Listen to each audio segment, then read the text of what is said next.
How are you? How's everyone doing? Let's start with the news from Iran. Well, people are happy because there are no negotiations. At least the people who support the regime, standing next to missile launchers. A lot of people went out to walk around Revolution Square.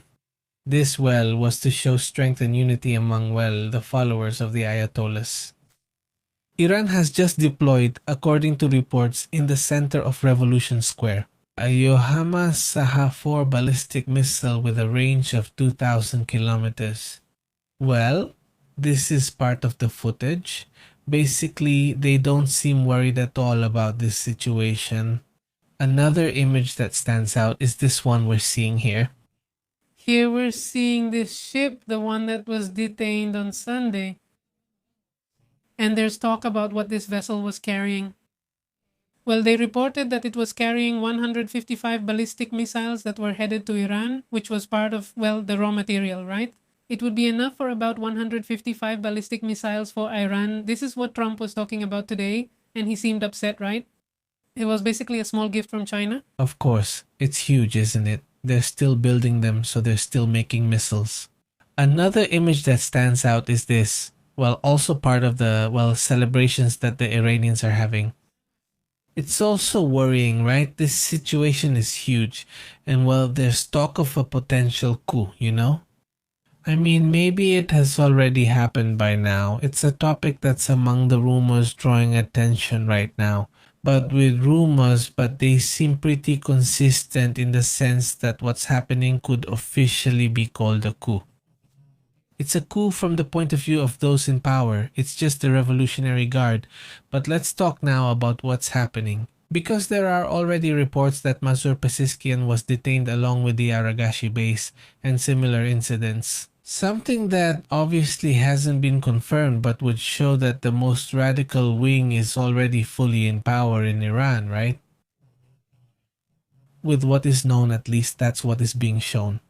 And let's also get into the details of this. And right now, we'll also talk about other very interesting things happening in the world today. To begin with, the rumors of an attempted or maybe even an already executed coup d'etat are drawing attention. Mazur Pesiskian, the Iranian president, apparently is, detained according to reports, and that's not all. In other words, the political wing, according to reports, would already be out of power. Whether he is actually detained or not, that's the part that needs to be confirmed. And internas muy fuertes entre la Guardia Revolucionaria. During these celebrations, they posted a meme that has drawn attention. This is the meme. They used this classic image here, and it's of Mr. Bean, but with the face of J.D. Vance. So this is J.D. Vance waiting to see what time they're going to meet. And the Iranian state television put out this meme. The Iranian channels were obviously spreading it around. No member of the Iranian delegation has gone to Pakistan. I mean, nobody showed up to this meeting that Donald Trump kept hyping. They didn't care. They're not interested in negotiating. And this would be the main sign that, apparently a coup is underway. Exactly, they're just rumors, and it's currently very hard to prove anything within the Iranian government. It's that the Revolutionary Guard supposedly detained Qualibaf, who has been in the parliament. And that's even though he's really tough. Well, he's supposed to be tough, right? Wasn't he the one who began negotiating with the United States? We have Peskian, who, we know is a moderate and despite everything has tried to make certain moves that upset the Revolutionary Guard. Like when he apologized to the Gulf countries, that really upset the Revolutionary Guard. And we also have Basagrachi, who is the Minister of Foreign Affairs, and apparently these three people are under arrest by the army. Well, as we mentioned, this is being treated as a rumor, a strong rumor that's being spread by several intelligence accounts that are talking about this. Exactly. I mean, I'll show you the images about this topic, about this issue, but obviously this is something that stands out. What's it called? This information, like I said, these are the three people. Let me see if I can show them here. The one on the left is the head of parliament, the one in the middle is the foreign minister, Abbas Aragachi, and the one on the right is the president, who is just so, as if he doesn't even exist. Yeah, no. So. Well, remember that Kik wanted to resign. He was there for a month, weeks, this Masupi Siskian. Yes. He spent weeks asking to resign, but he didn't even have anyone to resign to. Who does he resign to? Who does he resign to? If officially the supreme leader, nobody even knows where he is. Nobody has seen him since the war started. So then, who is the one in charge of? Well, among everyone, today we were saying it's this person. What's his name? Asma Balbajit. Balbajit, that's right. He's the one with the spot on his head, correct? We talked about him yesterday. He's the head of the Revolutionary Guard. He's the one in charge. He's basically the supreme leader. Even if they don't call him the supreme leader, he's the one in charge. And what is known is that he wants zero negotiations. He wants war, period. So just imagine how Donald Trump is going to negotiate if the leader, the one who truly runs Iran, wants zero negotiations. He wants the conflict to keep spreading. Who knows how far? The movements you see with these Chinese ships arriving there with materials to make more missiles, the movements you see inside celebrating, that kind of thing. Well, they show that he represents an Iran that is totally anti-Western, that aims for the conflict to continue. And well, Moctavo, not Moctava, clearly that's the approach they have. Those who are currently leading Iran. Also, supposedly, this figure, Ahmad Bahidi, will be the only one who supposedly has direct contact with the supreme leader, with the new supreme leader. This clearly means he's making the decisions. Of course. And well, as part of what was being discussed today, we saw a video where the representative of Moctava Hamini appears to make a statement. Let's play this video again, at least a small part of it, because that's the perspective they have, right? The representative of the supreme leader in Iran said this earlier today. Well, we showed it this morning. Listen to it. Next. The need for the people to support the negotiators. For now, there are no negotiations underway. Now the negotiating team. At any moment, once the enemy firmly accepts that we are in a winning position and they accept being in a losing position and accept our conditions, then they can be present. Our people are perceptive. That is when they accept that they lost, when they accept that we won this complicated one and accept what they want, then they will sit down to negotiate. I mean, that's the vision they have right now. So, well, when you see this, you say, well, oil has to go up no matter what. And yes, oil is indeed going up. So this is basically the reconfirmation that happened. It started at $91. It went up to $95 and now to $98 oil is going up, but it hasn't surpassed 100 yet, which is also positive, all things considered. But well, you can see the upward trend, right? We're going to be watching, and surely there will be more drastic developments on this issue. How do things look? Exactly. And right now we'll talk about the extension of the ceasefire that happened. But well, Iran, first of all, will tell you about it. They say they don't even recognize it, that they don't recognize this extension of the ceasefire, and that they will decide whether or not to act in the coming days. For them, it no longer exists, period. The extension doesn't exist. Pakistan is the one suggesting it. Supposedly, the United States says it will go ahead if the ceasefire happens, meaning if it's extended for one more day, supposedly indefinitely, defined like that until they send the proposal. They say that the excuse Donald Trump has given for this extension is that there's a division in the government, and yes, there is, so they're going to wait until they reach an agreement before starting negotiations. And the Iranians say, well, no, we're not in. It likely disappeared during the division. Well, let's see how far this issue goes, but after announcing this indefinite extension, Iran says we don't recognize any ceasefire or anything like that. Now let's move on to another topic, another case, also very crazy but truly amazing, where you just say, well, first of all, this conflict was thought up by some journalists, by a group of independent journalists, to see what would happen if they sent a female journalist. Well, a very beautiful one to interview a nuclear chief, the head of the United States' nuclear division. What if they interviewed him to see how much he'd share? Yes, it's impressive how he just kept spilling truly incredible information. Well, so much information that the journalists prefer to hide that information or part of it because it's too sensitive regarding whether nuclear weapons, I mean, things that aren't public, for example, how the defenses work, a lot of things that they said they had to remove from the report. And at one point, he realizes everything he's revealed and says, hey, but you're not a spy, right? Just imagine. I mean, No, yes, of course. no, I'm not. Ah, okay, perfect. And when the journalist goes to the bathroom, he stays outside the bathroom door and confronts her and says, seriously, you're not a journalist. He tells her that again, and the girl says, no, I'm not. And that's it. I mean, but you say, if she had been a spy, she would have said exactly the same thing. Like, yeah, that's me. Look, you caught me, Chihuahua. I mean, you say, what level of innocence are we talking about? I would say just a normal level. If I don't want to say the word, well, you say what's up with the play. Let's watch a little bit. This is done by the Citizen Journalism Foundation. That's the name of the independent journalists organization. They show a little bit of what this person was saying, who, by the way, is just one person. Obviously, when the United States government finds out, they immediately grab his things and escort him out. He'll likely face a lawsuit or something similar. I mean, it's amazing how this is possible, but anyway, look at the following. It's not just this individual. He might kill his son next. His son. If he doesn't save his dead weight, then everything is lost. We're going to launch missiles and destroy some things. Yes. If you want to win and the country to act wrongly, you need to put certain people in. I heard something about this. That we didn't find out while we were in the car and really... Well, let's pause there. Among the things that are revealed, it's clear that yes, indeed, they eliminated Mine's daughter, and that they might possibly eliminate Moshtaba Mine as well. He's not in the middle of negotiations giving this information. Well, he says, if he doesn't change his behavior, if the United States is going to eliminate him, the easiest way to get intelligence, he says. He himself says the easiest way to get intelligence.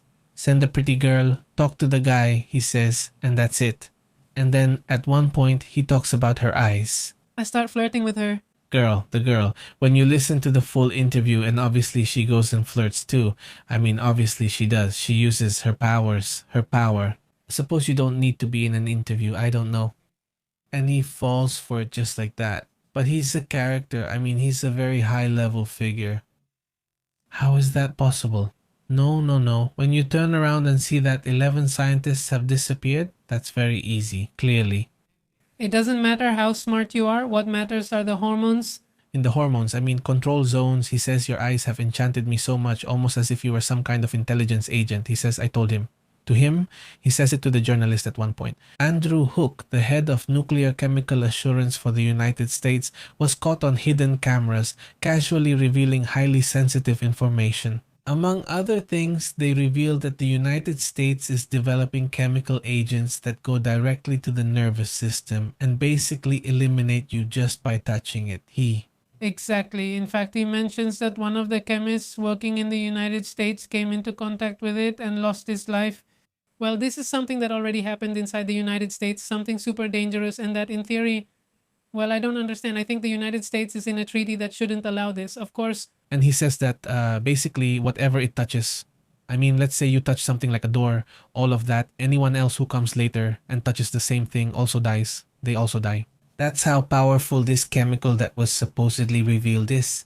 He reveals things about the way they operate. For example, he says that they train those who launch nuclear bombs, those who have the buttons to launch nuclear weapons at an enemy. Yes, he says at one point, if, for example, a little girl shows up, or a Boy Scout, yes, a girl arrived, or whoever it may be. It doesn't matter how they arrive. If suddenly a little dog shows up, whatever brings the codes, they have to enter them and activate them. In other words, what they've been trained for is that if the codes reach them in any way, they have to launch, which is extremely delicate, because then he says if someone gets access to that and sends them, they have the order that they have to use them. I mean, basically, why? Because it's designed that way so that in case of a war, well, it's not too obvious that they're about to launch and they would do it in a very strange way. I mean, so that they don't notice, he reveals how an operation to launch nuclear weapons would work. All for nothing. I gave everything in exchange for nothing, for a flirtatious glance, for a look which was enough to... For a face with legs, it was more than the world. We've already realized who has the power in the world, basically. I mean, forget about power. We already know, so what's really impressive, honestly? Just imagine the Russian spies. Trained for That and everything, right? From China, from wherever you want. The big eyes of those Iranian women, right? I mean, you say, well, really alluding to it, it's crazy. Well, let's move on from all this. And yes, he also acknowledges that the US airstrikes did kill children in Iran, calling it collateral damage. He says that happens in every war, kind of like saying it's no big deal, right? This person described how the US could eliminate the next supreme leader if he doesn't change as well. Well, aside from all this, I don't know if you managed to see it. There's a bit of the image, but he's in a restaurant and there are diners right next to him. There are people they don't know who are literally eating right next to them and revealing all this information as if it were nothing. Isn't that something? It was in a secret meeting. It didn't happen in the cafeterias, which, by the way, in the cafeterias, especially in Washington, they're there and everything. Aren't they packed with spies listening to and recording everything? Obviously, when they find out about this, they take him out, they escort him.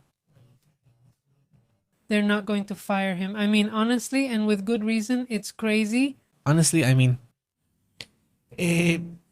well, what else do you know about this? Has there been any reaction from the US? Or under investigation. That's what the government is revealing today for leaking sensitive military information. Well, I think the video, his face. No, there aren't many places where this person can hide. His name is Andrew Hughes. And well, according to Jamie O'Keefe, the head of this outlet, he says it was very easy to get the information out of him. This video has obviously gone viral and it revealed a lot of very sensitive information about the conflict between Iran and the United States. And well, because of this, the video they posted was also edited. In fact, you can find it very easily on social media if you want to watch it. It's been widely shared on X. Well, let's see what happens with all of this. So far, the media outlets that have been covering this are Daily Express, Indian Times, and so on. They've been talking about the 5 things that were revealed, basically the ones we've discussed. On their own website, the reporters mentioned that they had to cut it. Obviously, the full report is about 15 minutes long. But the video is longer. The video is much longer. The conversation they had was probably, the Department of the Army confirms that the official was suspended from his duties and is currently under investigation for his conduct. Let's see what else comes from this report. It's interesting. Let's move on to other important matters.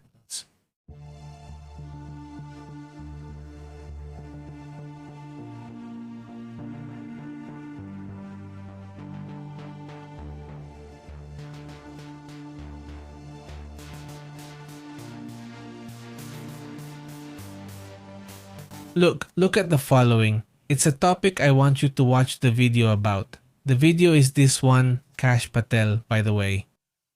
Another one of the crazy things, right? You might say. Doesn't he have a rapper's name? Look at the topic, right? Let's listen. They themselves warned each other to make money to dismantle violent extremist groups for at least a decade. He is referring to a group, a page, a foundation. It's called the Southern Poverty Law Center, right? I visited the website to learn more about it and see what it was about. Well, this site they're accusing, which is the site that's in charge. It's dedicated to defending diversity rights, to prevent racism, to dismantle neo-Nazi groups, for example. Yes. Well, it turns out that the money went there. Money from people who were against racism, against the Ku Klux Klan, against all these kinds of things. Where do you think this organization's money was going? The website, when you look at it, it looks very nice. It looks like, oh look, it looks formal, it looks professional, it looks like a serious foundation that fights against racism. Well, it turns out that the money was given to organizations to the leaders of organizations like the Ku Klux Klan, right? American Nazi Party. I mean, an American Nazi Party. Imagine United the Right. I mean, an ultra right-wing movement, National Social, an ultra-nationalist movement, and a bunch of other groups. We're talking about something crazy. I mean, how is it possible that this situation got out of hand? And obviously the Department of Justice is investigating this. They're being accused of having at least $3 million in donor funds. I mean, people donating to fight racism, and they were directly giving the money to those radical groups. Honestly, you just think this is crazy, really crazy. Imagine people making the effort, the donation, whatever you want, only for it to end up in these kinds of places. But that's really something else too. Let me put the page here, okay? I'd like you to see it. And it has 2 or 3 signs that I think, well, maybe they left some hidden clues there and we should take more time to check it out to see what's going on there. But look, check it out. This is the page. Let's go to the page. It's called plcenter.org. Not the organization they're accusing, the one I'm telling you about right now. This is the page. Let's put it up. Well, and then they talk about putting an African American woman there, obviously, right? Because it's just to throw people off, right? In fact, look, it's full of them. That now there aren't any more battles over those issues there? Well, anti-racism supposedly, right? This one over here says dismantling the what's it called? White supremacy, right? Well, Nazi groups, right? Supremacists. People dressed up as like Arabs, like African Americans, Latinos, etc. I mean, there's a bit of everything, right? The movement was basically a way to steal money and send it to the groups that were exactly the opposite of what you thought you were supporting. Yes. Imagine that. Imagine the people, some big donors out there, right? Now imagine you're putting $100,000 into a foundation. And it's something that's completely the opposite. You're supporting the opposite. Obviously, it's madness that will have to be investigated. Yes, well, by the way, Kash Patel, who recently had a huge problem because he's accused of being extremely drunk, taking all sorts of things, disappearing, and being extremely paranoid. Well, they asked him that question. Obviously, he also got upset. We dubbed this part because it's interesting. Yes, check this out. In court, I explained the computer access failure. You couldn't log into the system. Your lawsuit alleges that you... Okay, sorry, let's get some context. It says that supposedly he couldn't start his computer, he turns it on and it doesn't boot up. Actually, it won't let him log in with his password. He tries but can't. So I said, damn, they pulled the classic move on me, like I've been fired and now I don't have access to the documents, to the FBI data. He's the director of the FBI. Just imagine that, right? Believing this, they say he went crazy, that he totally lost it. That's what they say there. No, that's the American political gossip, let's say, and it's all over the media. So, well, he obviously reacts this way. He couldn't log into the system. What did you think after not being able to log into the system? There are questions, locating him, logging in, kind of presence, unappetizing. Did they communicate? You asked. Let me answer it. No. No. Did you tell anyone that you thought you had been fired after not being able to log into the system? If you have any problem with your report, don't interrupt me. You asked the question. Straightforward. The problem with you and your unfounded reports is that that's an absolute lie. It was never said, it never happened, and I will continue to serve in this administration, as long as the President and Attorney General want me to. And every time you report false lies, every time you ask unfounded questions, when we are here to talk about the SPLC's $3 million 10-year plan to fraudulently deceive Americans, you're getting off topic. The simple answer to your question is that you are lying. And every time you do it, I have answered your question. It's simply the following, and I was never blocked from accessing my systems. Anyone who says otherwise is lying. Thank you.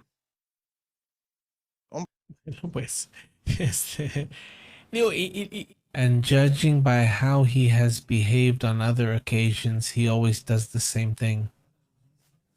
He sets himself apart. He gets really upset when he's questioned about things that are clearly true. And then when they've asked him much worse things, he responds really calmly, "Oh yes, it happened," or "It didn't happen. Yeah, it got to me." But when you can see it gets to him, I don't know, it's like they know that Kash shouldn't really be an FBI agent, right? Or, well, a director.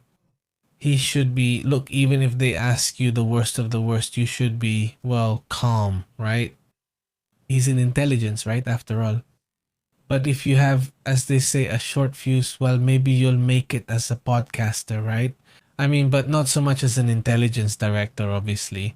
But, well, he's obviously a character that's unusual compared to what we've seen. And yes, the document the investigation they're doing on this organization that was moving money to basically radical groups. Well, obviously, it's very interesting that he brought up this information. And I think he also mentioned it hoping they wouldn't ask him about it. He brought up a really serious issue, honestly. It's a really serious issue, but the journalists aren't going to hold back and they still asked him about what he didn't want to talk about, right? Obviously. But anyway, let's move on to other matters. Important ones.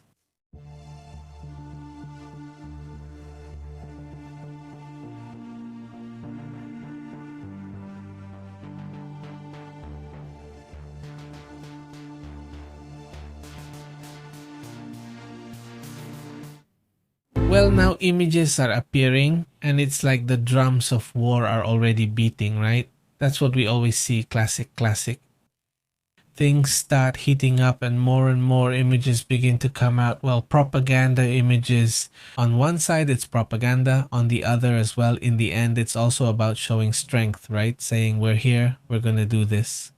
Military movements had already been seen heading toward different points in the Middle East. The Middle East mainly, I think that's either Israel or Jordan, which is where these planes are landing that are coming, let's say, from Europe and other places. They're American, obviously, but they're arriving in these areas. That's also part of what's happening now. By the way, Pakistan is still basically in charge of the negotiations, right? Exactly. Pakistan is, we have to remember, the one that has been working on trying to fix these issues to reach a ceasefire and end to the war. And well, they have welcomed this extension of the ceasefire, expressing hope that there will be a peace agreement between the United States and Iran. And we have to remember that even though there is a ceasefire supposedly indefinite according to Donald Trump, yes, they are going to continue. The blockade of Tehran's ports will remain in place. So that's the issue. That issue is not going to stop, and it does strongly affect Iran, actually. With pressure, yes. Yes. Actually, today, Scott Besser, who is the Secretary of the Treasury of the United States, came out and said that this blockade of the ports is basically going to cut off the regime's revenue. He said their oil wells are going to be shut down. He confirms that the strategy aims to saturate the export depots and cut off the flow of foreign currency that sustains this country's regime, right? By cutting off their oil. Yeah, well, just imagine. I mean, I was seeing that Miguel commented here about Nancy Guthrie, and I said, you know what? I just checked to see if there were any new updates from these outlets, especially local ones. There are a couple of things we could discuss now, right? Because, yeah, it's not so much new developments. It seems like the investigation is going to expand, right? And if it's going to expand, we'll talk about how things are, what's happening. Thank you, Miguel. Thanks for the reminder. Yes, we still need to discuss the case, but there are suddenly so many things going on that we sometimes forget about it. Thank you very much, Jairi. As always, many greetings. Thank you, Jairi. Greetings, Jairi. Hello?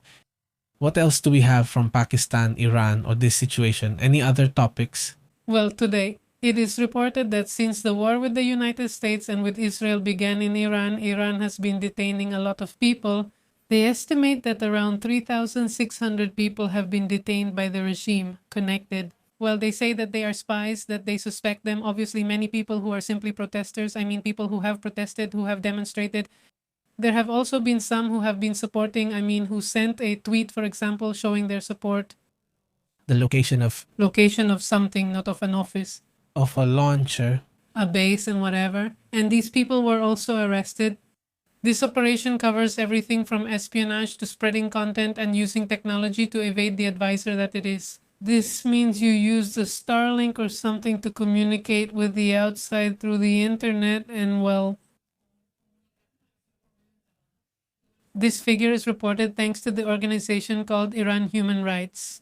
They warn that the real number, they say 3,646 people, but they say the real number is possibly much higher. But since there are internet restrictions right now, they don't have internet basically since the war started, and they already had internet problems since January, right? Since the end of December.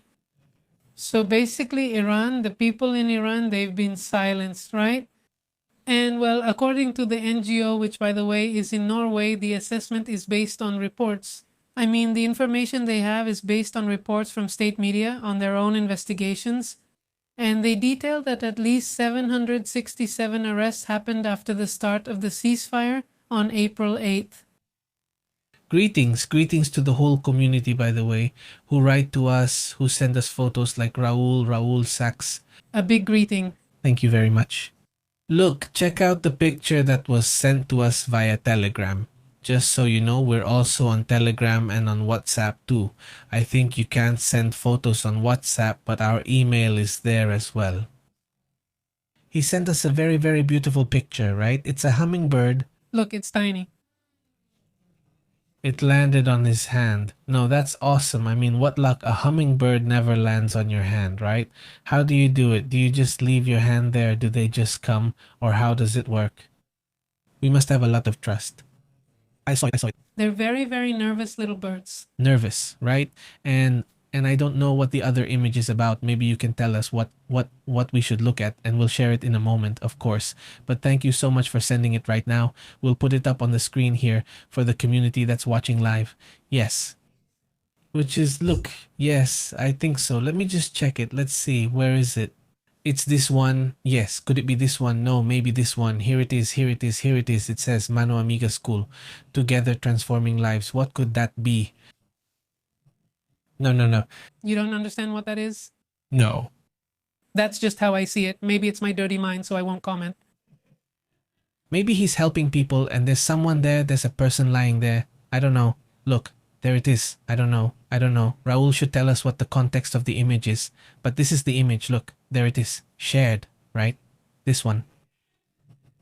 He says, the baby hummingbird couldn't fly, and I took it to its mom. He says, oh, the hummingbird. Baby. Okay. Thanks. Greetings, Raul. Hello there, Francis Systems. How have you been? What's up, Christy Kranz? A big hello to the whole community. Thank you so much for joining us. Let's go then. Greetings. Come on, Diablo F, Francisco Arce, Maria Elena. Greetings all the way to Puebla. Awesome. Huge greetings. So let's move on to other matters.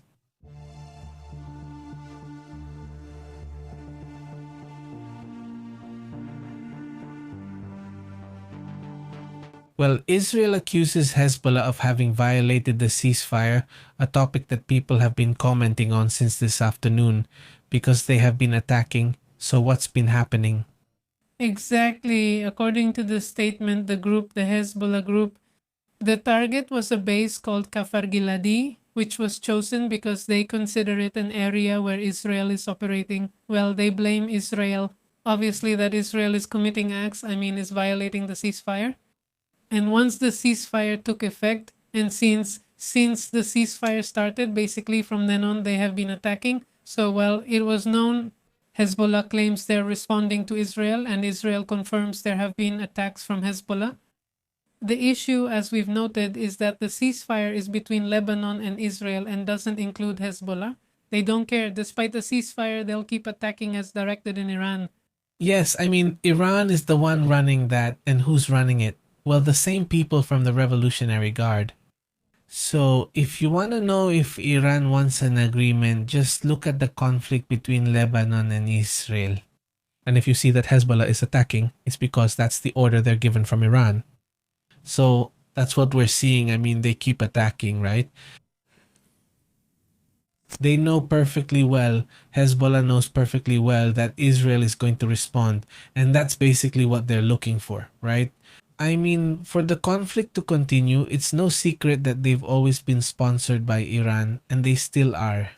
Exactly, and for those who have been asking us about the case of the Jesus sculpture that was knocked down, And, well, even Netanyahu responded that he was going to, well, Netanyahu came out and said that, well, this was going to be investigated. Well, these 2 Israeli soldiers have already been removed from combat service and they were sentenced to 30 days in jail after they destroyed the statue of Jesus, which was in Lebanon, and besides, they took a photo and shared it.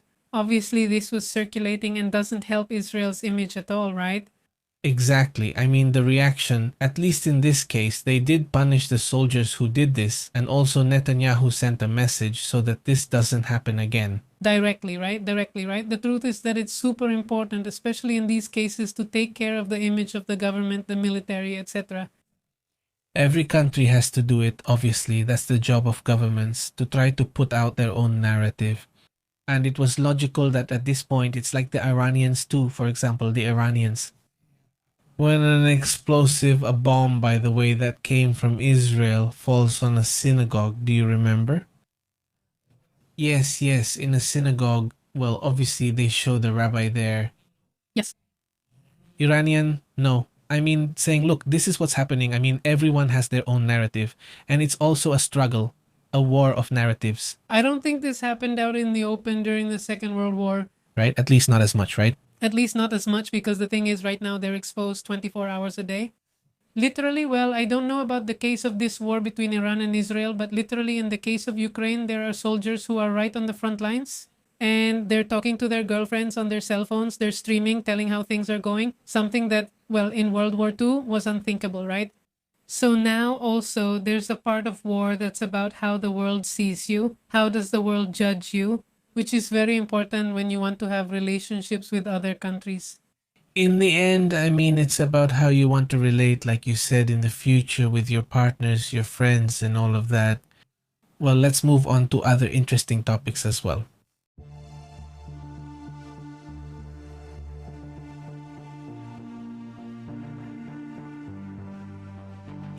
There's a discovery. This is related to Egypt and to how, well, these pyramids keep revealing secrets. This time, it has been surprising and is drawing attention in the scientific world, let's say, because they detected some hidden anomalies inside the Pyramid of Mycerinus. This is the smallest one in the Giza complex, and they detected an area, something there, kind of strange. The discovery was made in an area that had never been explored in such detail before. The anomalies correspond to 2 cavities that were, well, behind the granite covering. So there's the granite, and they know that there's like a capsule there with air inside. I mean, obviously they have to go in. The depths of those cavities would be roughly between 1.1 and 1.4 meters, but their shape rules out the possibility that they are natural faults. I mean, they detect it with these radars or these ground scanners. LiDAR scanners. Exactly. What they detect is that there are 2 fairly significant cavities, I mean of a pretty good size, that according to them are not natural cavities, right? This is also part of the discovery that was made because, as I understand it, it's like a kind of restoration in the area. And so, while they're restoring, they keep discovering things that have surprised everyone, right? Exactly. What else? Well, it's super interesting because they're using technology like ground-penetrating radar, ultrasound, and electrical resistivity tomography, which means they don't have to touch the pyramid and it doesn't suffer any damage at all, okay?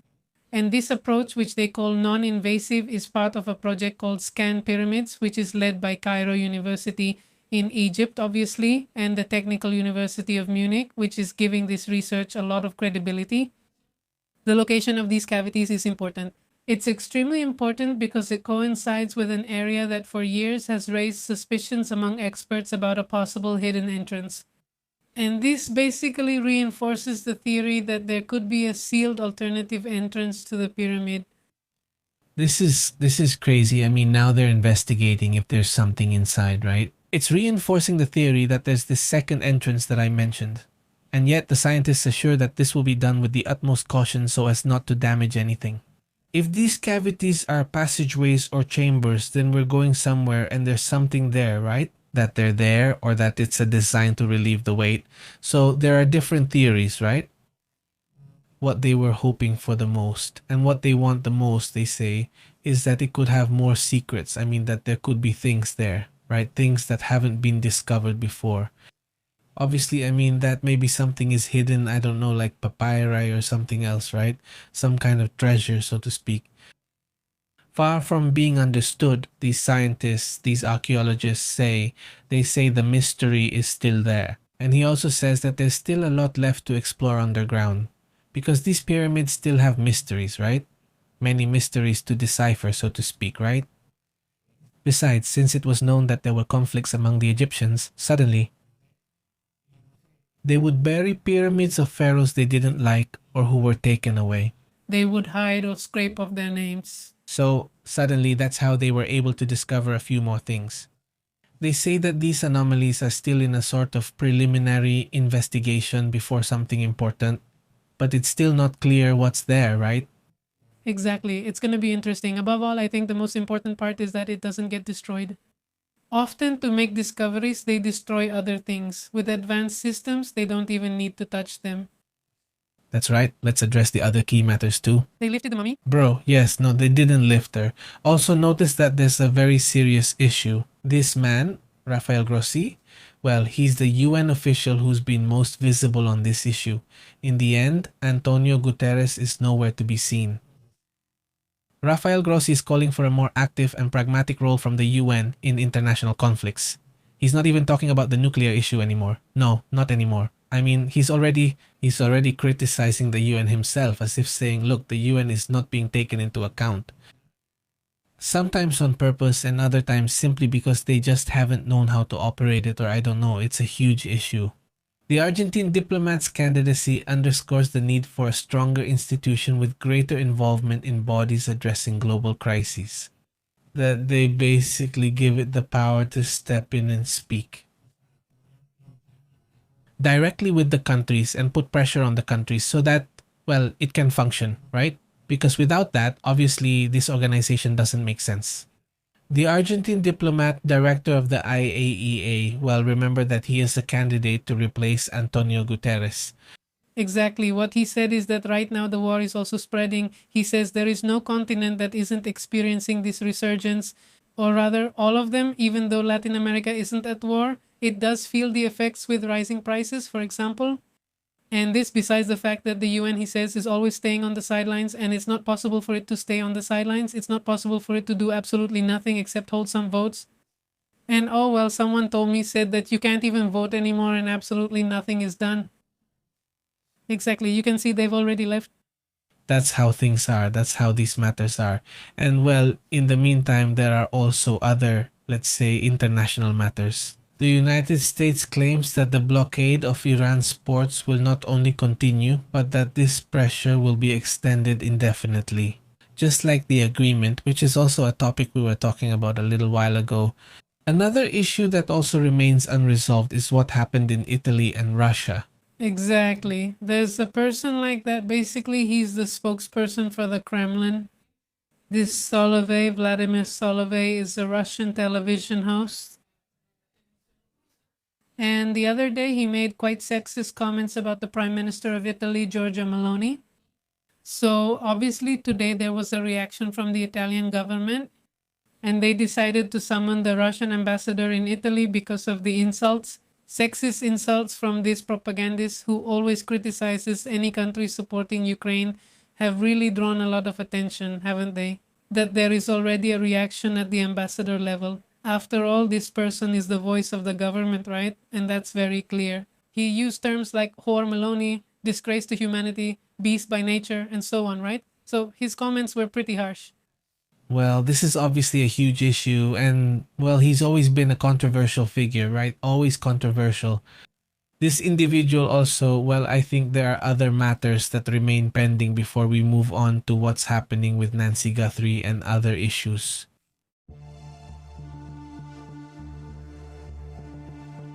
What else do we have there? Well, Russia, it became known today that a Dutch military agency has been warning that Russia is using artificial intelligence to enhance and accelerate certain operations or cyber attacks in Europe, which is a topic that, well, was to be expected. Artificial intelligence has been used a lot to generate, well, cyber attacks, fraud, and so on.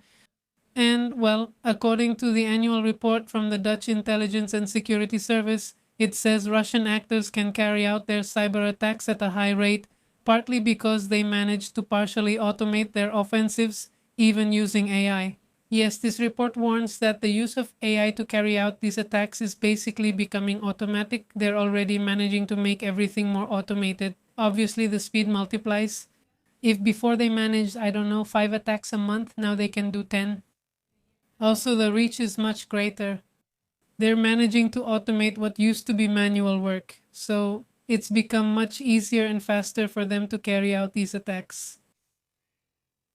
Speaking of international topics, let's switch topics and move on to it now. From the craziness of cybersecurity in Russia and all that, now let's move on to a military incident in Japan, right? And there is already, in fact, a quick response to the situation. So what we're seeing here is a Japanese tank involved in a military exercise. There was an incident there. We're not going to present it as an actual incident, but rather Japan's reaction to what might have happened, right? Let's listen to the military and see what they have to say.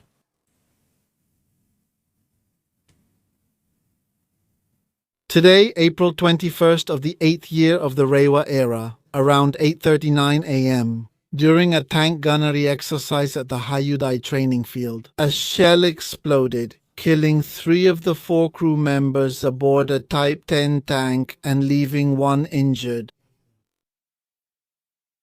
In these difficult times, I wish to express my deepest condolences and pray for the eternal rest of the deceased personnel and send my heartfelt sympathies to their families. My name is Tanji from GG News Agency. I'd like to ask a related question. As the Ground Self-Defense Force, we will urgently investigate the cause of the incident and are committed to implementing thorough measures to prevent it from happening again. Each of the 3 deceased individuals, well, They were mainly there to offer condolences regarding the incident, which they say will be investigated. Well, let's move on to other important matters as well.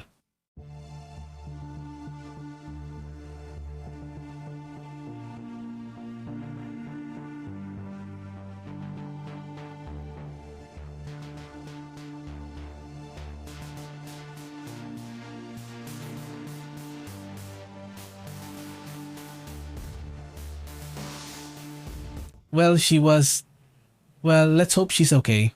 Her name is Nancy Guthrie. She's his daughter, a television host for US Today. And, Nancy Guthrie and her daughter have been the face of many news stories that have been around for several weeks now, right? She knows absolutely nothing about her being taken hostage. I mean, the lady you're seeing here, she's a bit older. Her name is Sabana, right? The daughter is named Sabana, right? Sabana Guthrie, and she is Nancy Guthrie, a writer. And then an unknown individual takes her hostage, clearly by force. There are indications that it was by force.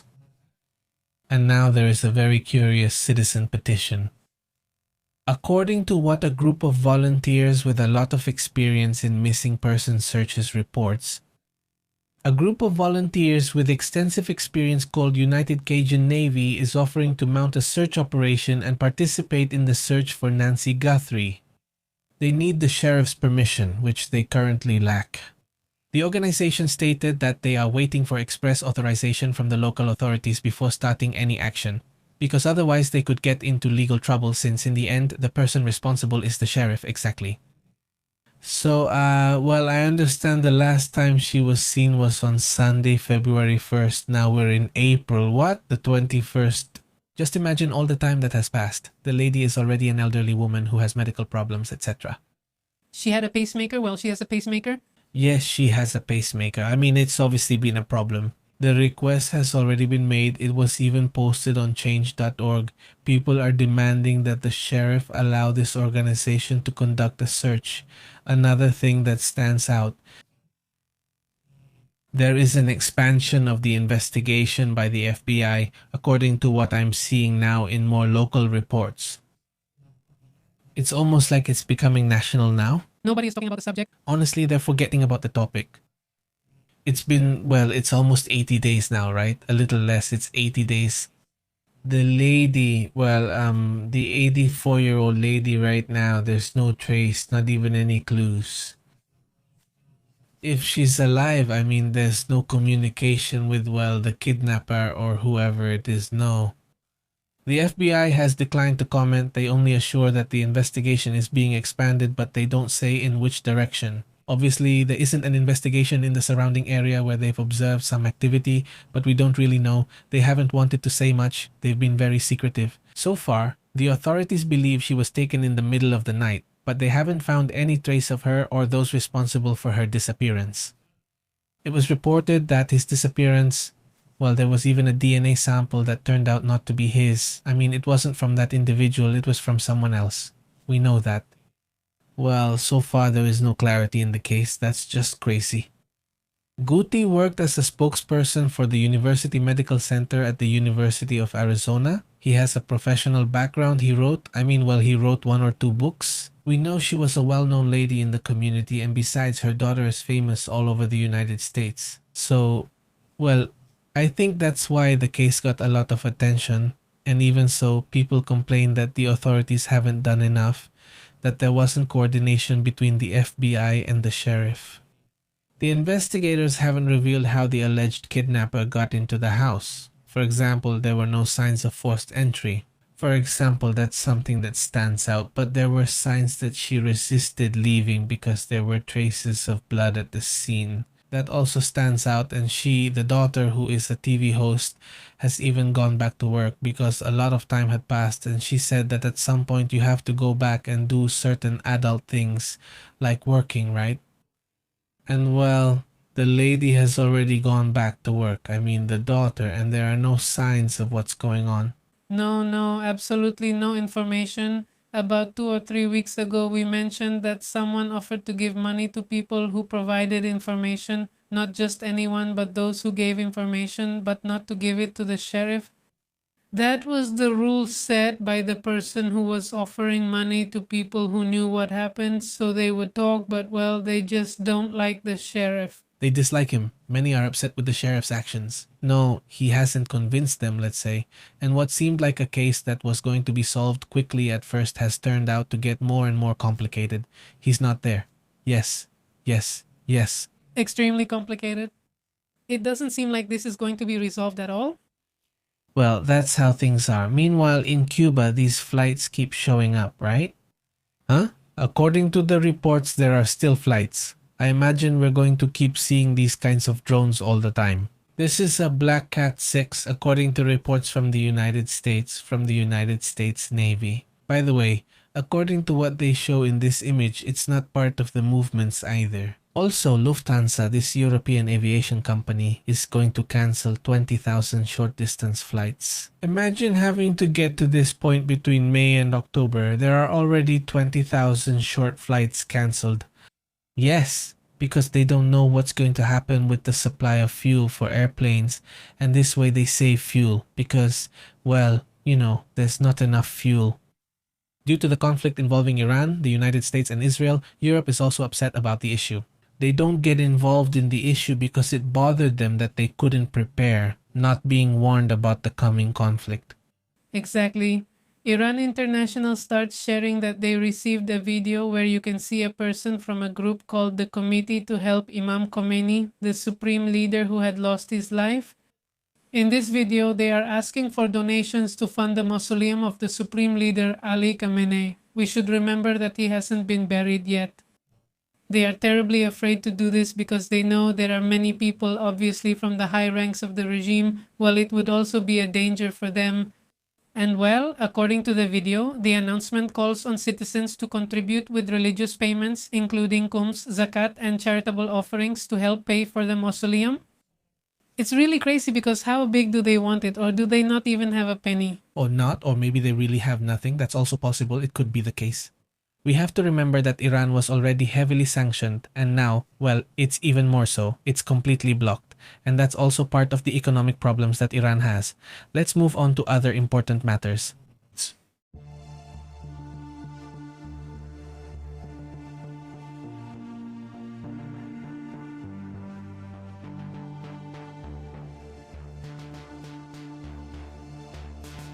Alright, let's move on to other matters now. Just this one.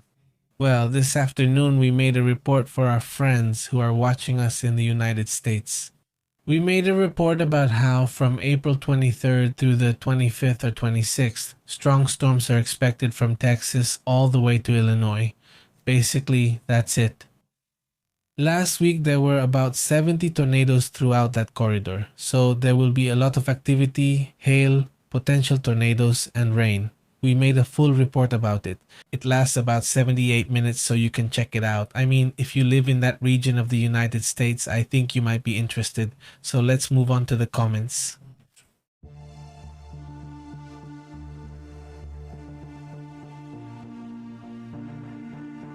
How have you all been? Thank you so much for joining us. A big hello from Gabriel.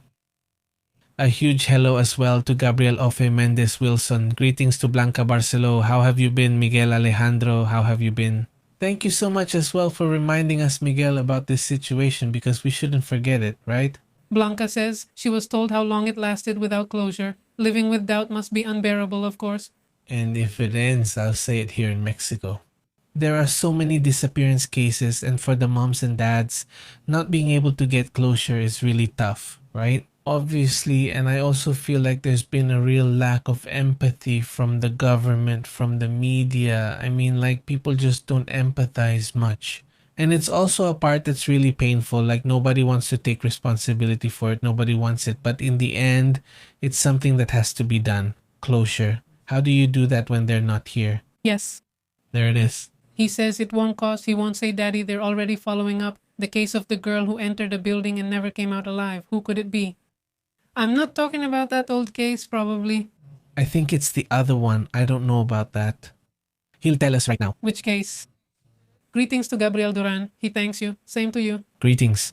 How have you been, Nova? Greetings as well. Kronos is not going. They say, I think the issue of the World Cup is going to increase trafficking, so take care of your children. Nova says, how have you been? Kronos is not going. A huge shout out. Greetings to Wilson. He says, on this planet there is bad faith. They don't accept the truth about extraterrestrials and we will rot. Greetings, Wilson. Hi, Wilson. How are you? Very good. Who else is out there? Francisco Canales says, Astrid, Pepe, do you know if Mexico's World Cup matches will be on free-to-air TV or if there's something different or only on the usual channel? I'm not sure. Yo entiendo que sí se van a transmitir. They've never been only on Sky or only on cable. No, but since it's the World Cup here, right? Maybe it'll be different. That's how I see it. Man, about that. Let me investigate. As far as I know, it's going to be on Netflix, but anyway, check. But no, because they're not going to broadcast it. It's not that. No, I'm not. Son, I'm serious. I'm sure, but I don't know. Check it. It's better if you check it because no, I'm not that sure. Talking about it has made me start to investigate. That's good. Thanks for the important comment. And it says Anna Hughes. How have you been, Anna? Great to see you. Thanks for being a channel member, Francis. What's up? How have you been? Haven't seen you since May? Francis System says. In what way? Which one? Open it for May, to open by May, or to vaccinate more quickly? How did the markets close? Just out of curiosity. Look, I mean, today the S&P 500 had a correction, right? It's in the red, but it's a correction after a huge rally it had too, right? I mean, the all-time record is one. It's historic. Uh-huh. It says about broadcasting in Mexico, the one that's going to be on television, Univision, Televisa, Univision, or TUDN, if they call the sports people the magazine of 4,050 matches. They include the opening and the final. And VIX, which I think is a paid streaming service, they have 104 matches. They have total coverage. TV Azteca is going to broadcast 32 matches in the group stage and knockout rounds. Okay, Sky, and yes, they have exclusive matches. I don't know. I mean, we'll have to see what they offer for South America. For general access, it's Disney Plus, but you have to buy an extra ESPN package because they will have the best matches in the premium plan. I don't know what they mean by the best matches, right? In Colombia, Caracol and RCN will broadcast 35 matches, while WinSports will broadcast 25. And I think the easiest option for everyone is YouTube. YouTube will have the historic coverage with FIFA, which is the digital coverage, and it will have highlights, clips, capacity, and rebroadcasts. The first 10 minutes of the matches, as well as a selection of full games, and also on DAZN, which are the ones that always show them. Yes. I mean, on YouTube, there are highlights and segments in some games. some interesting full games. Dasen will have the broadcast of all the matches that are the box ones. I don't think so. I think so. It sounds familiar to me. There it is. It doesn't say. It doesn't say anything. No, I think it's because I read an article where it seemed to me that starting from the World Cup, so I wasn't sure whether it was the World Cup itself or from the World Cup onward, but I imagine that starting from the World Cup, they will have the rights.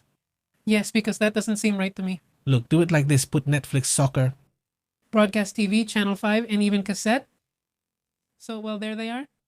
Look at that ad. Here it is. It says Netflix during Mexican soccer with the cup finals. I mean, it comes before this one. What's it called? About topics, I don't know. I imagine it's the Mexico Cup. I don't know. I'd have to check. I'll look it up later. Yes. Since I'm not really into soccer, honestly, I haven't really gotten into this topic. Well, let's see what they're doing there. And the platforms are going to start getting involved, obviously. Of course, it says, where is France's system? Greetings, Fidel Botello. How have you been? Oh, Jose Gonzalez. That's the case here in Mexico. Now I know which one is the launderer in the video. He says that's not the case. Last week, the girl who was offered a job at a building, and well, the family knew where the last place was, and they stayed outside the building while they asked for help. The government hasn't helped until it became public, and apparently it's a human trafficking ring because of the way they operate. The prosecutor's office believes that politicians are involved and there are scapegoats. Yes, I saw the case clearly. That video where you can see a man touching a girl and she looks like she's frozen from fear, but we haven't really followed up on it. Follow-up is needed to compare it here. The one that has been explained. Greetings on the island. Sal, how are you? Neri, and also Geronimo Durango, that empathy should be mandatory in schools, 1 day a week from 11 to 16 every day, right? Greetings, if not the days, definitely. Greetings, good point, and greetings, how have you been? They say to Hicks, Pepe, comment, I sent you emails about the change on YouTube regarding journalism. Like that, thanks to the bots. Greetings, do you feel like it? How are you? Jose Gonzalez Francis, topics? Salud. Greetings to Fidel Botello as well, and also greetings to Ven. As you can see, they will continue to play. Well, this youth team, which is the one currently managed by the FIFA president, says that yes, but honestly, I see it as very difficult. Dr. Garcia and Martin Martinez are in talks to commentate the matches. ¿En dónde? ¿En qué plataforma o cómo? Because the commentators can also change things for you if suddenly they're super boring. Greetings to Nari Salazar. How are you, Martin Gutierrez? The kickoff? Is it going to be the husband of President Claudio Seman or the president of Intimidad? I don't know. Saludos a Diablo. ¿Cómo estás, Diablo? Greetings to the rich kids. Greetings. It is said that the new thing is to think that a truth told many times is the beginning of a lie. No, just kidding. Greetings. Saludos, Jerónimo, ¿cómo has estado? Muy buena. Like riddles. Greetings to Ernesto, Costas, Ernesto, and Fedez. He says, well, guys, how's the end of the world going? There it goes, there it goes. Greetings to Miguel, Alejandra, and many thanks to those who thanked us, says Nova. And the case in Monterrey that was never closed was the one about Rudy, the boy who was attacked by 3 students from Tech Milenio. Yes, that case was really intense. It wasn't very clear how it ended, and well, Tech Milenio. Obviously, they've been doing a ton of advertising. I get a lot of ads because they're trying to clean up their image a bit, of course. They say where. But for Netflix, no. Well, Netflix 7 doesn't show up. Al menos a mí no me parece. Sí, no, pero sí. How is it going to be there? Tell us, how is this whole thing going to work? At that time, are they going to be on Netflix starting from the World Cup or after the World Cup? Or what's the deal with the Mexico Cup? Or is it just the national team? Or what's going on? I don't know. It's just that from what I understand, FIFA always used to sell it to Televisa. Wow, TV Azteca, ciertas cosas. I mean... The rights. Now I get that they sold it to Netflix, which will have the broadcast rights, but I'm not sure if it's just me. It doesn't work like that. I think it's after the World Cup. I don't know. Because I don't think he's coming yet, he says. But well, maybe he says that's great. Thank you very much anyway. Ana, greetings. How are you, Francisco? Arche, greetings. That's not it, Neri. What's up? How are you, Neri? Fidel Miguel, greetings to the whole community. What else? No, nothing's coming. There in the portal, I don't see anything. Greetings, Arche is also here. Miguel, Alejandro, Felix Terrazas. How are you, Felix? Greetings. Felix, hello. Rose Iba says, hi guys, a question. Would the girl who got the info be wearing the clothes from the report? Ah, so they're already at the restaurant. It seems like the girl put a lot of effort into it. The woman was kind of almost naked. Greetings to Ramirez. Lucas is here too. And greetings to Christine. Hello, Sergio Montoya. Greetings, Sergio. Greetings, Juan Lafontaine. How are you? Says Kuwait News Channel says greetings, Juan. What's up? Greetings. Hello? Greetings, Johanna. What's up? The explanation from the Ukrainians about the human cost for the Russians to conquer Ukraine is interesting. Impressive. It's impressive how many people would have to lose their lives to conquer a country. Exactly, and they don't care. But the truth is they can't do it even if they don't care. They simply don't have enough people to lose. No, that's why the move now is to putting pressure on the United States through diplomacy. Like, give me this and we'll have peace. You already saw it's not in your best interest, right? When you look at it from the perspective of the numbers, you see it very differently. Greetings, Fabis. How have you been? Hello. Thank you so much for those likes. Thank you so much for sharing. By the way, also great, he says. And Tim Cook, he says, has already retired from Apple. Sí, ese retiro. Yeah, who is the new one? Not for us who are not in that. Let's see how it works for them. Hopefully it's good because they say so that yes, that stability.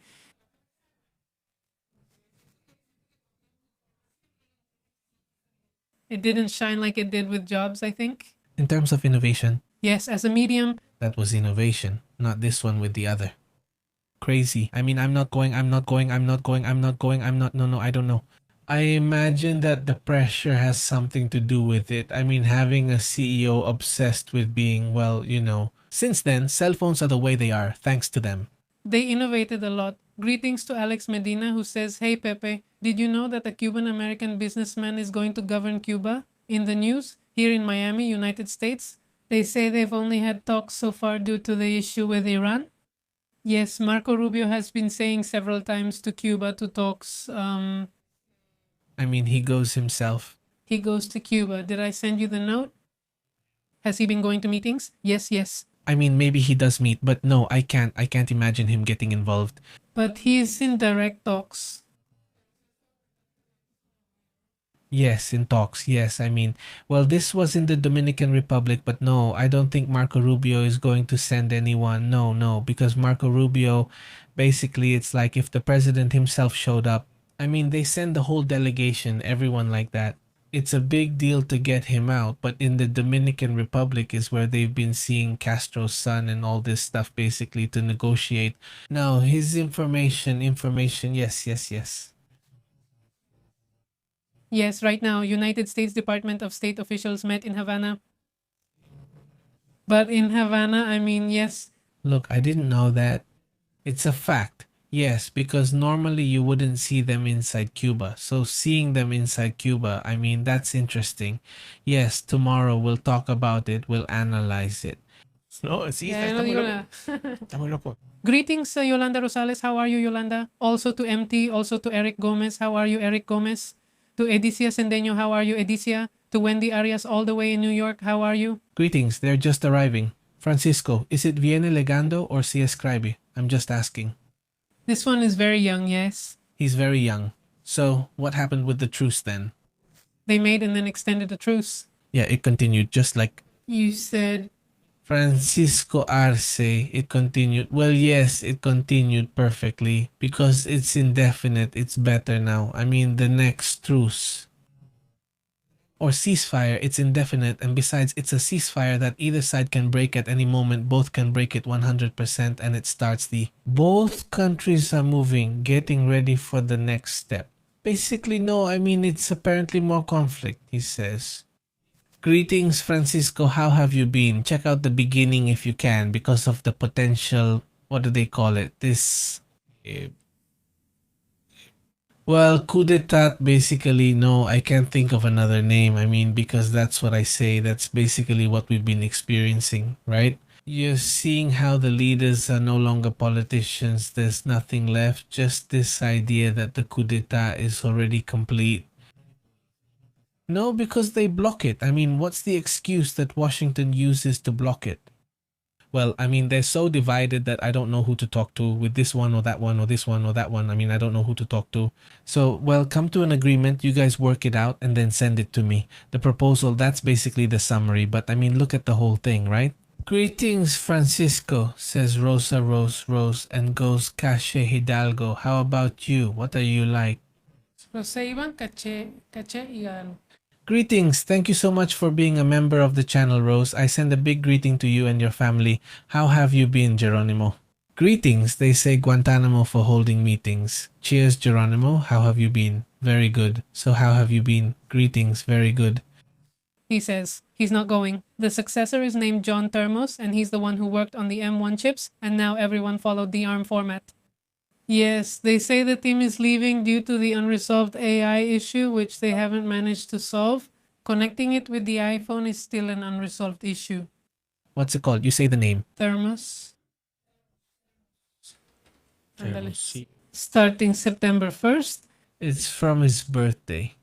If starting from my birthday, he becomes the CEO, you know. He's the CEO. Let's see how your birthday goes. Maybe I'll give you a gift. Did you give me an iPhone as a gift? I'm not asking for the 18 since it usually releases in September.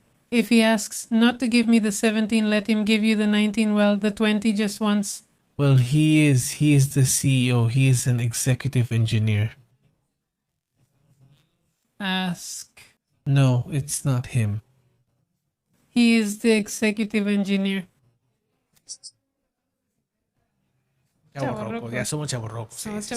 Of course, by the way, I'm sending him my regards from here. Today he logged in with another account and told us it was his brother's, I think. He logged in as a different guy, as another user. I don't remember. Greetings, my idea of who I am. How are you? Two great ideas. It's late, but I'll watch the whole show later. Greetings to Emma. How are you? Emma, what's up, Emma? Greetings, Sophie Fabi. He's a young guy, exactly. That's the comment. He's a young guy. Greetings to Just Continuo. How are you? Just Continue. How are you? Hello there. What's up? Greetings to Miguel Alejandro. To Perla. How are you, Perla? What's up? Perla, greetings. Perla says don't donate to Alcoholics Anonymous because they use it to buy beer. I know it would be like that, so... And about what? Someone asked me the other day and I don't know. I haven't looked into it. But now, does anyone know where Alcoholics Anonymous gets its money? In the organization, there are donations. I imagine it's something like that, or how does it work? I mean, I don't know. It got us wondering. We were walking and there was one of those buildings. We said, hey, who pays for all this? How does it work? In an area where rent is expensive? Yes, the rent is expensive. We said, well, who pays the rent for this? Greetings to Lucas C. AR, how are you, Lucas? Greetings, hello as well to Aurora Ramirez. How are you, Aurora? What's up, Aurora? Greetings, and let's see. Greetings and congratulations. We also greet Sol Garcia, who's here. How are you, Sol? How have you been? Big greetings.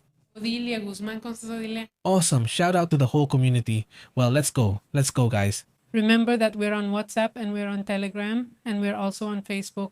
On X and Insta, those of you watching on replay, to help us out, share our content, also give us a like, and well, thank you, Julia Maldonado. Big shout out. Hello, Julia. Also to Sol Garcia. How have you been, Sol? To the whole community, great. Have an excellent, well, it's Tuesday, right? End of Tuesday, almost Wednesday. We're halfway through the week. Good.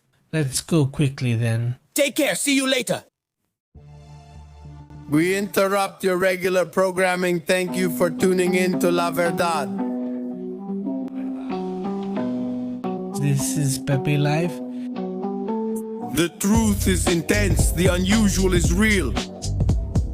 We analyze it here. Global perspective. Don't miss out. Tune in to Pepe and Vivo channel. Controlling the signal. Pepe and Astrid telling it like it is. Raw journalism. Respect matters here. Turn on notifications. Don't lose track until next time. Yes, sir.